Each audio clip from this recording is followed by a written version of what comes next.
face à des problèmes personnels trop gros à gérer. Et il me dit, si vous avez envie de manger, mangez. Et à partir du moment où il m'avait donné cette permission, c'était comme si quelqu'un m'avait dit, ne vous en faites pas, mangez. Et venant d'un herboriste, quelqu'un qui est pour la bonne nourriture, la santé par les plantes, etc., ça me rappelait d'ailleurs pour des problèmes de thyroïde, un médecin qui m'avait dit, si vous avez envie de dormir, dormez. Que nenni, que faire vous ne vous en faites pas de ce que disent les gens, qu'un adulte qui dort en plein après-midi comme un bébé, etc., etc. Ne vous en faites pas. Et j'avais adoré ce conseil et je l'avais emmagasiné en moi. Et en plein après-midi, comme ça, je dormais.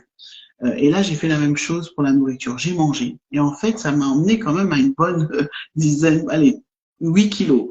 Depuis son conseil, je me suis lâché, j'ai fait le yo-yo entre même plus, puisque entre 110, grosso modo, jusqu'à 125, j'ai fait le yo-yo. Là, je suis redescendu ensuite à 116.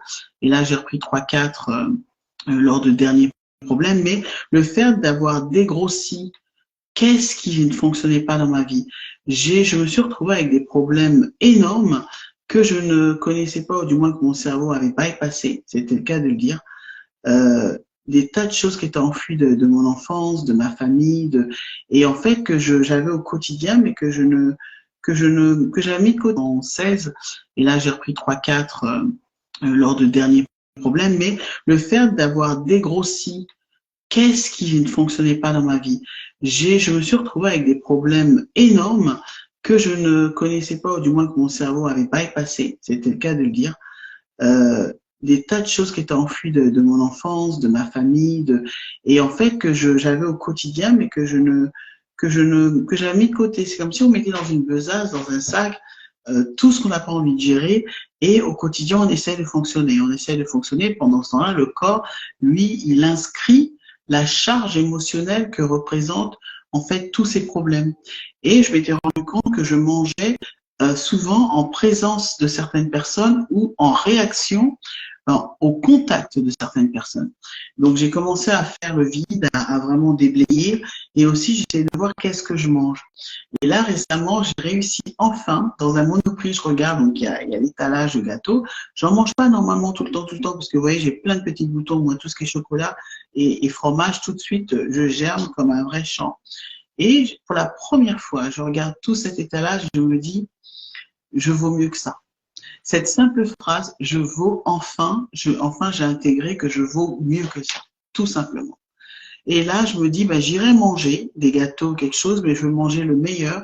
Et en ce moment, je cherche ces gâteaux véganes où il y a beaucoup de fibres, des trucs comme ça, qui valent bien plus, puisqu'un simple cookie vegan vaut 2 € et quelques, alors que pour 2 €, je peux avoir un paquet avec des gros cookies à Monoprix ou n'importe quel, ou je ne fais pas de pub, n'importe quel supermarché du coin. Mais c'était me mettre au-dessus d'une certaine forme d'alimentation, et pour enfin qui voulait s'appeler nourriture. Aussi bien la nourriture organique, hein, c'est-à-dire du corps, que la nourriture mentale pour me soigner quand ça n'allait pas.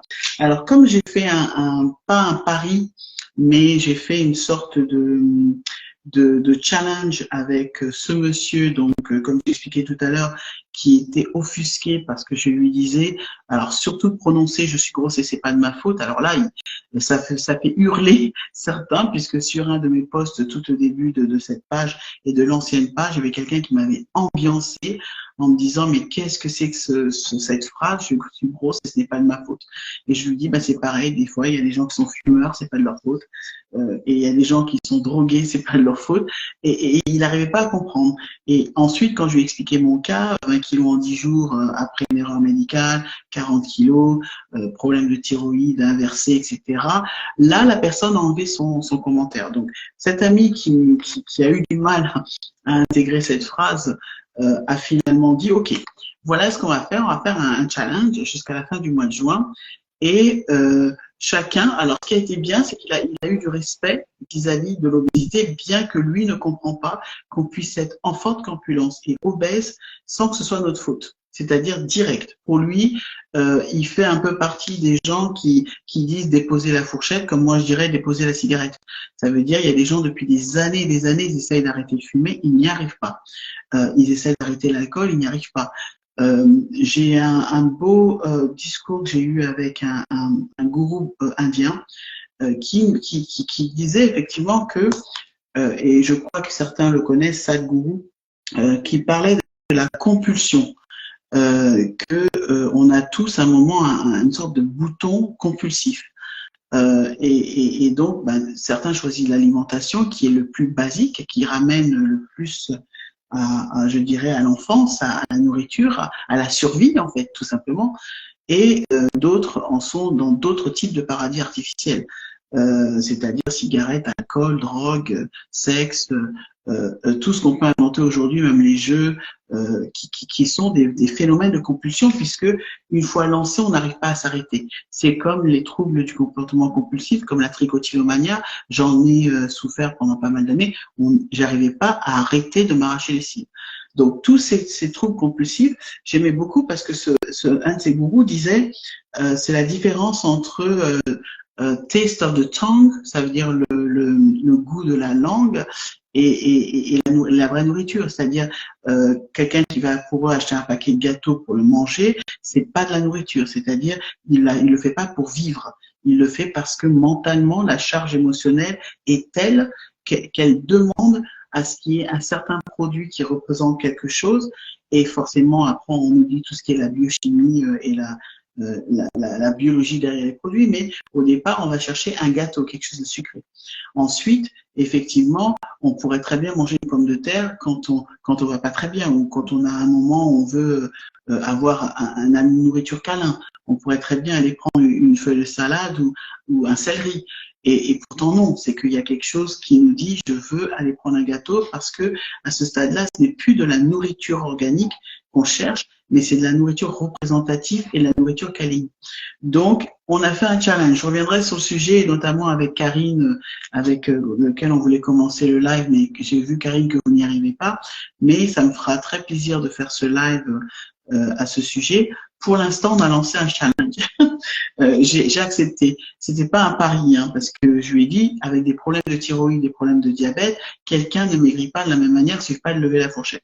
Par contre, après les 3 ans et demi d'avoir, moi, refusé tout ce qui est CIF, tout ce qui est acte médical, auquel de toute façon je n'ai pas le droit pour des raisons médicales, j'ai voulu aller, moi, faire une guérison par l'intérieur. Essayer de comprendre quels sont les vrais mécanismes, les vraies questions, les vrais problèmes que j'ai rencontrés aussi bien dans l'enfance que dans l'adolescence, ou des choses que j'ai enfuies, qui font qu'aujourd'hui, je vais chercher parfois, parce que je dis dans mon cas, sur 60 kilos, il y en a 35 à peu près 40 qui sont vraiment dus au médical et que je n'ai jamais perdu, et 20 kilos qui sont vraiment des kilos des kilos poussière, des kilos poussière mentale. Hein. C'est-à-dire, je me suis vue effectivement depuis le conseil de cet herboriste qui m'a dit mangez quand vous voulez, où vous voulez, ce que vous voulez.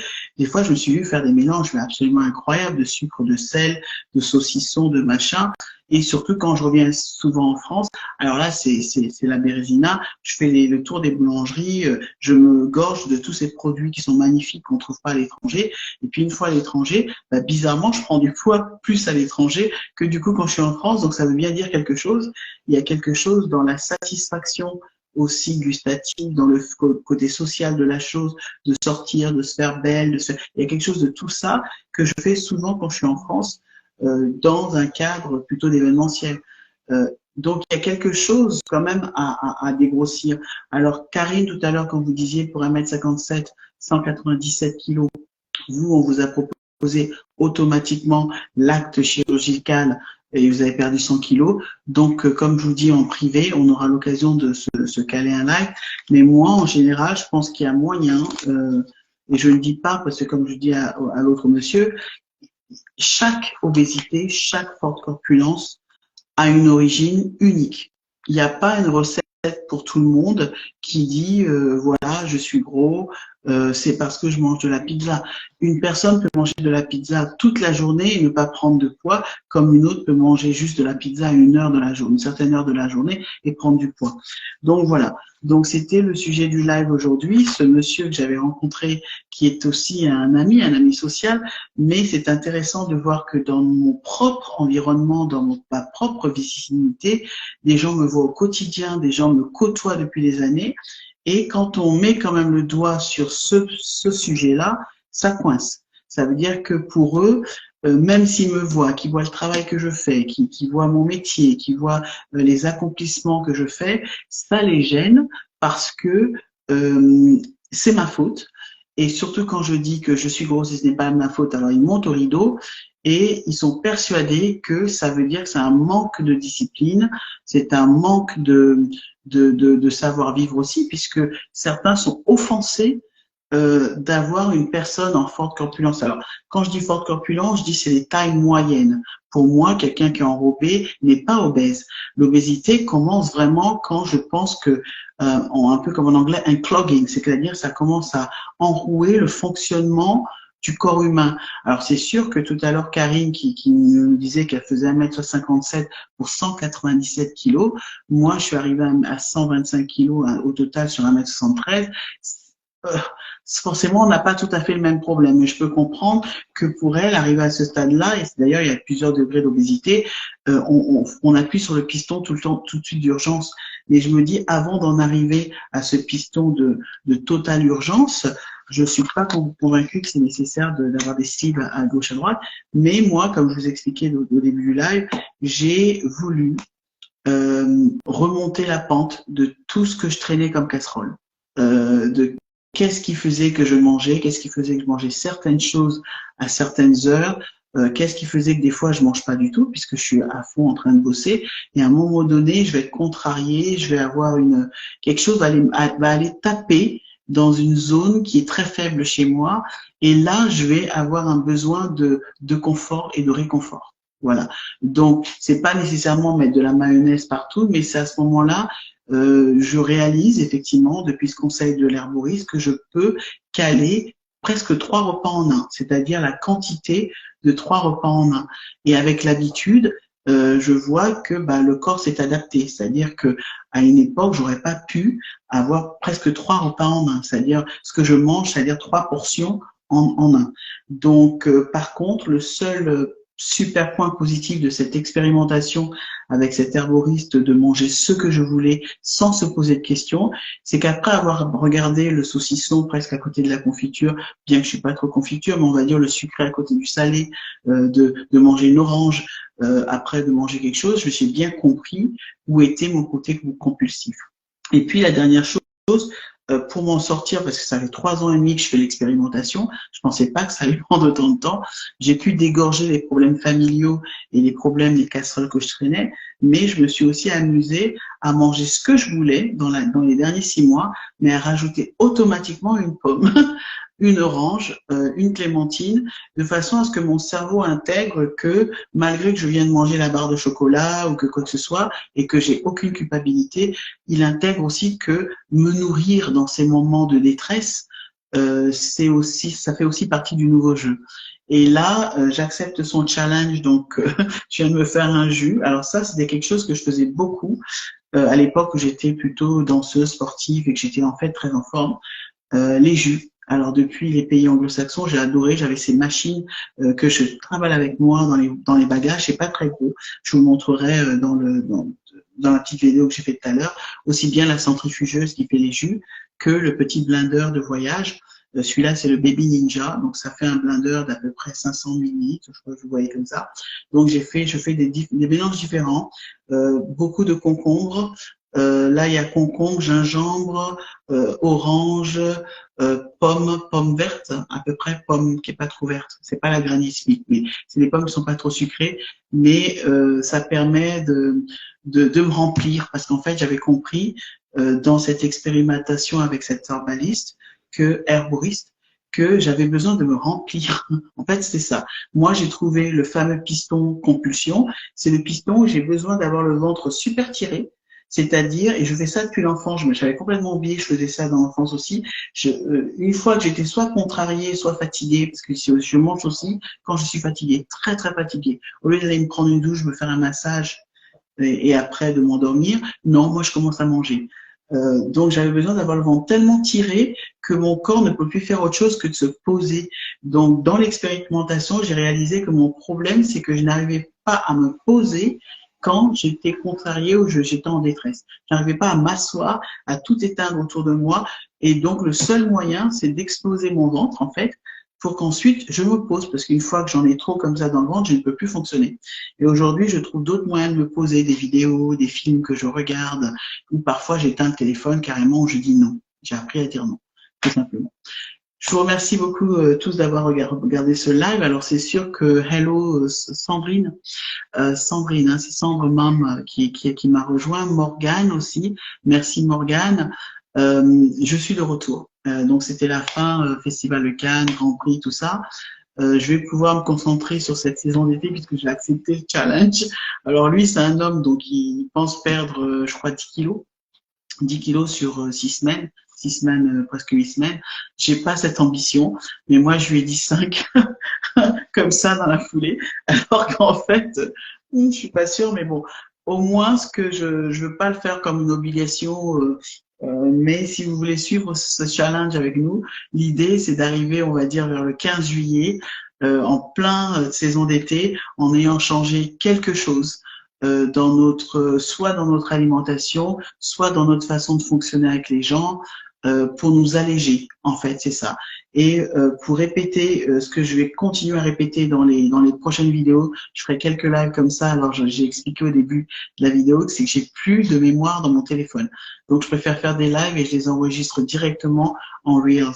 Donc une des choses que j'avais mentionnées tout au début, pour commencer, c'est que c'était une discussion avec un ami que j'ai à l'étranger qui n'arrivait pas à comprendre, malgré le fait qu'il a de la compassion pour moi, il n'arrivait pas à comprendre qu'on puisse encore, à un certain stade, être gros, comme je suis devenue, puisque je suis rentrée dans l'hôtel où il travaille en disant « Oh, j'ai pris du poids », etc.